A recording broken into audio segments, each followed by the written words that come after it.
Welcome to the Learning Pines YouTube. We hope this video helps. You start by preparing both headset and PC. Plug the headset in via USB and enable developer mode and USB debugging.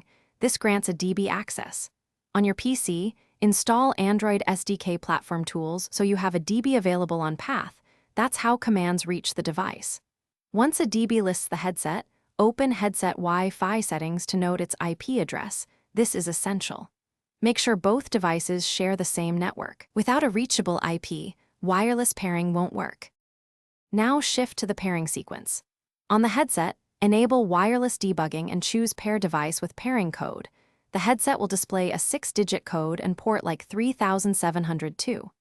On your PC, run a DB pair headset IP 3702, enter the code when prompted, and wait for confirmation. Once paired, run a DB Connect headset IP 5555 to establish the DB shell over TCP. This creates a persistent wireless session. If connection succeeds, you can unplug USB and continue normal development and a DB operation. Finish by solidifying the connection and testing workflows. Run a DB devices to confirm the headset appears as a connected device, then deploy an app or logcat to verify proper data flow.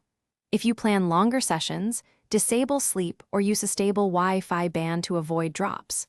Once done, you can disconnect with a DB disconnect IP 5555.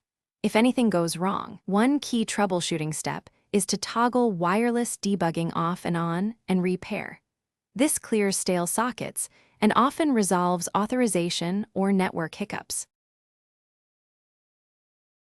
Thanks for watching. Consider subscribing if we helped you.